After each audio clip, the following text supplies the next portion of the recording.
Welcome back to BCN news.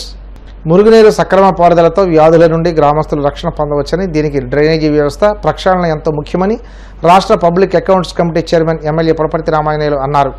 బుధవారం భీమవరం రాయలం పంట కాలువ తూడు తొలగించే పనులు ఎమ్మెల్యే అంజిబాబు ప్రారంభించారు. రాయలం గ్రామస్తులందరూ కలిసి పనులు ప్రారంభించడం శుభపరిణామం అన్నారు. ప్రజలంతా తమ పరిసరాలను పరిశుభ్రంగా ఉంచుకోవాలని, తద్వారా ఆరోగ్యాన్ని కాపాడుకోవాలని అన్నారు. భీమవరం నియోజకవర్గాన్ని అన్ని రంగాల్లో అభివృద్ధి చేసి ఆదర్శవంతంగా తీర్చిదిద్దడమే ధ్యేయంగా పనిచేస్తున్నామన్నారు. ఎన్నికల ముందు ఇచ్చిన హామీలన్నీ నిలబెట్టుకునేలా కూటమి ప్రభుత్వం పాలన చేస్తుందన్నారు.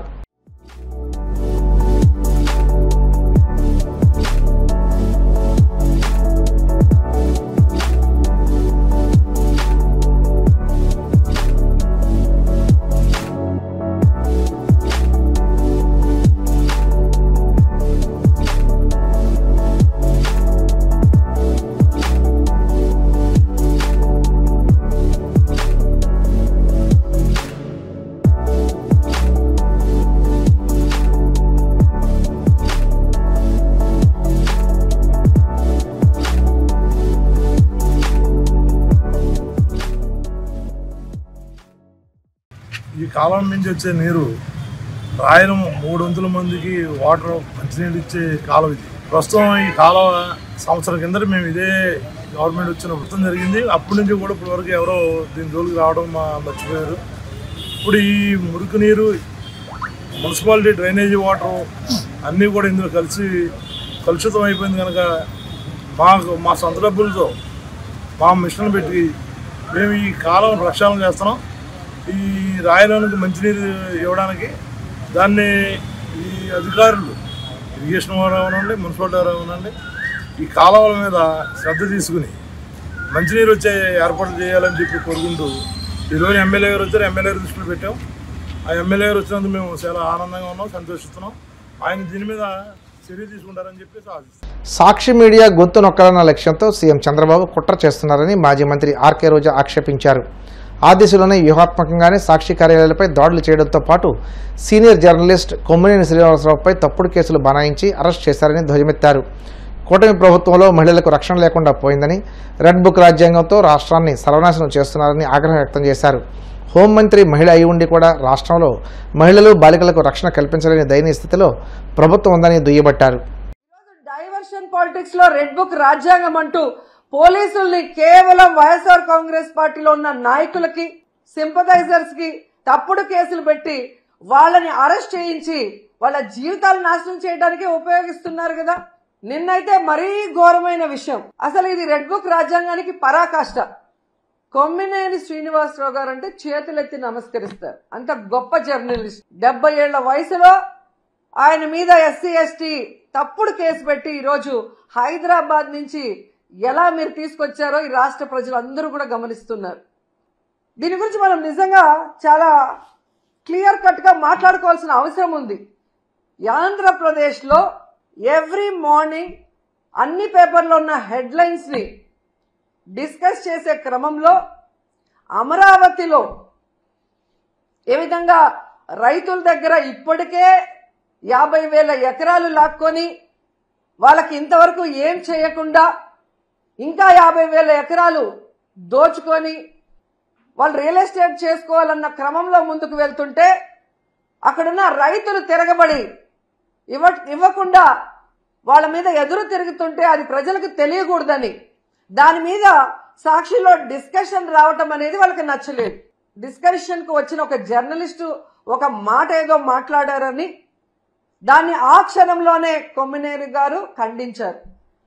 నాకు తెలిసి ఆయన డిస్కషన్స్ లో ఎప్పుడూ కూడా ఎవరూ కూడా తప్పుగా మాట్లాడితే ఆయన ఒప్పుకోరు, వెంటనే ఖండిస్తారు. అలాంటి గొప్ప వ్యక్తిని ఈరోజు ఎవరో మాట్లాడిన దానికి తన తప్పు చేయకపోయినా క్షమాపణ కోరిన కొమ్మినేని శ్రీనివాస్ గారిని అరెస్ట్ చేసి సంబంధమే లేకుండా ఎస్సీ ఎస్టీ కేసు పెట్టి ఈరోజు జగన్ గారు, భారతమ్మ క్షమాపణ చెప్పాలి అని చంద్రబాబు నాయుడు, లోకేష్, హోంమంత్రి అనిత గారు డిమాండ్ చేయడం చూస్తుంటే ఈ రాష్ట్ర ప్రజలకి నవ్వాలా ఏడవాలా అర్థం కాలేదు. ఈరోజు నేను సూటిగా ప్రశ్నిస్తున్నా చంద్రబాబు నాయుడు గారిని, అనిత గారిని, లోకేష్ గారిని. క్షమాపణ అంటూ చెప్పాల్సి వస్తే అది మొదట ఎవరు చెప్పాలో తెలుసా? కోడలు మగబిడ్డని కంటే అత్త సంతోషించదని ఆడవాళ్ల పుట్టుకనే అవమానించిన చంద్రబాబు నాయుడు ముందు క్షమాపణ చెప్పాలి. ఆడపిల్ల కనిపిస్తే ముద్దు పెట్టాలి లేదా కడుపైనా చేయాలి అన్న బాలకృష్ణ గారు క్షమాపణ చెప్పాలి. అలాగే మీరు చూస్తే జగనన్న తన కూతుర్లు చూడటానికి లండన్కి వెళ్ళినప్పుడు ఆయన గురించి నీచంగా మాట్లాడిన లోకేష్ క్షమాపణ చెప్పాలి. భారతమ్మ విజయమ్మ గురించి నిన్న ఎంత ఘోరంగా మాట్లాడారో మీరు చూశారు అనిత గారు, ఆవిడ క్షమాపణ చెప్పాలి. నన్ను బండారు సత్యనారాయణ ద్వారా ఎంత దారుణంగా ఎంత బూతులతో మాట్లాడించారో దానికి బండారు సత్యనారాయణ మాట్లాడించిన చంద్రబాబు నాయుడు లోకేష్ క్షమాపణ చెప్పాలి. గతంలో హోమ్ మినిస్టర్గా చేసిన సుచరిత గారిని అలాగే నన్ను చాలా వల్గర్ గా మాట్లాడిన ఇప్పటి స్పీకర్ బండారు సత్యనారాయణ గారు క్షమాపణ చెప్పాలి. అలాగే ఈ మధ్య కాలంలో టీడీపీ ఆఫీస్ నుంచి ఒక సైకో చేబ్రోల్ కిరణ్ అనేవాడు భారతీ మేడం ని ఎంత అసభ్యంగా మాట్లాడారో మీరు అందరూ కూడా గమనించారు. మరి టీడీపీ ఆఫీసులో అతనితో మాట్లాడించిన చంద్రబాబు నాయుడిని లోకేష్ ని క్షమాపణ చెప్పాలి. వాళ్ళ మీద కేసులు కూడా పెట్టాలి అంత ఘోరంగా మాట్లాడినందుకు. నిన్న మీరు చూస్తే మూర్తి గారి డిబేట్ లో సంబంధమే లేకుండా రేణుకా చౌదరి గారు ఎంత అడ్డదిడ్డంగా మాట్లాడుతుందో మనం గమనించాం. మరి ఆవిడ మీద ఎందుకు కేసు పెట్టలేదు? మూర్తి గారి మీద ఎందుకు కేసు పెట్టలేదు? ఎందుకు బిఆర్ నాయుడు గారు క్షమాపణ చెప్పలేదని నేను అడుగుతున్నాను. ఈరోజు సాక్షిలో మాట్లాడారన్నారు, అదే మాటలు ఆయన మాట్లాడిన విధానం తప్పు కృష్ణంరాజు అనే వ్యక్తి. కానీ అదే వార్తలు టైమ్స్ ఆఫ్ ఇండియాలో వచ్చాయి, అదే న్యూస్ ఈటీవీలో వచ్చింది. మరి వాళ్ళ ఆఫీసుల మీద ఎందుకు దాడులు జరగలేదు? వాళ్ళ మీద ఎందుకు కేసులు పెట్టలేదు? కేవలం సాక్షి మీద ఎందుకు దాడులు చేస్తున్నారు? అలాగే ఎందుకు సాక్షిలో మాత్రమే ఈరోజు కొమ్మినేని గారి మీద తప్పుడు కేసు పెట్టి అరెస్ట్ చేశారని నేను అడుగుతున్నాను. యోగాంధ్రలో ఎన్టీఆర్ జిల్లా మరో రికార్డు సృష్టించిందని విజయవాడ ఎంపీ కేశినేని చిన్ని ఉద్ఘాటించారు. బరం పార్క్లోని బోట్లలో యోగా ద్వారా ప్రపంచ రికార్డు సృష్టిస్తున్నామన్నారు. గతంలో డ్రోన్ల ద్వారా ఇదే స్థలంలో ప్రపంచ రికార్డు సాధించామన్నారు.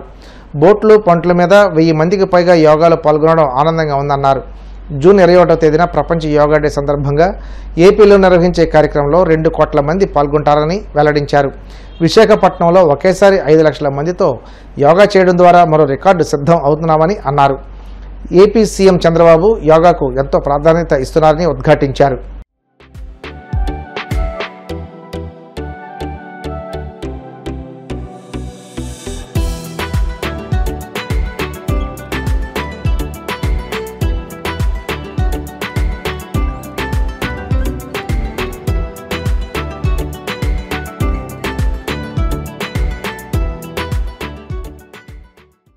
ఆపరేషన్ సింధూర్ చేపట్టిన తర్వాత భారత్ వైఖరిని ప్రపంచ దేశాలకు తెలియజేయడానికి వివిధ దేశాల రాజధానులతో పర్యటించి పలు పార్టీల ప్రతినిధి బృందాల సభ్యులతో ప్రధాని మోడీ సమావేశమయ్యారు.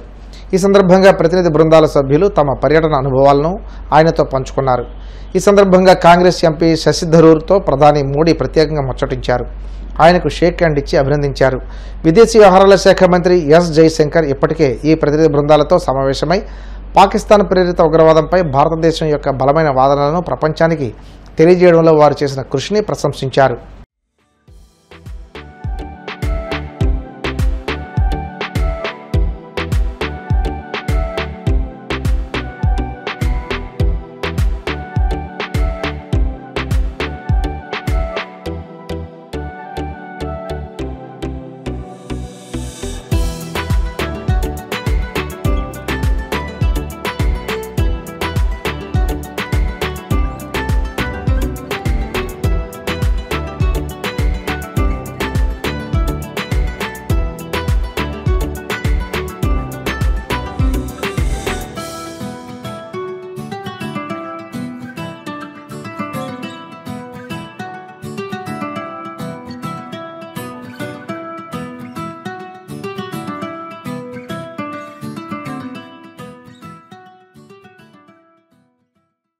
వార్తలు ముగించే ముందు ముఖ్యాంశాలు మరోసారి.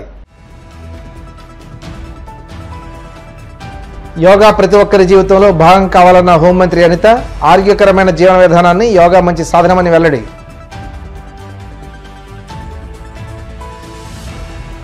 అద్దంకి నియోజకవర్గంలో పలు అభివృద్ధి పనులకు శంకుస్థాపన చేసిన మంత్రి గొట్టిపాటి రవి, కూటమి ప్రభుత్వం అభివృద్ధికి అధిక ప్రాధాన్యత ఇస్తుందని స్పష్టం.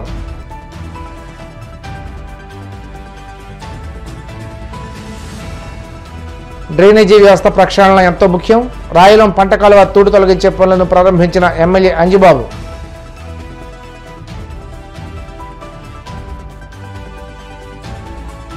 ప్రశ్నించే గొంతు నొక్కాలన్న లక్ష్యంతో సీఎం చంద్రబాబు కుట్ర చేస్తున్నారన్న మాజీ మంత్రి రోజా. వ్యూహాత్మకంగానే సాక్షి కార్యాలయాలపై దాడులు చేస్తున్నారని ఆగ్రహం. ఈ వార్తలు ఇంతటితో సమాప్తం. మరిన్ని వార్తల కోసం BCN digital YouTube channel, Facebook page follow అవ్వండి. అప్డేట్ వార్తల కోసం ప్లీజ్ సబ్స్క్రైబ్.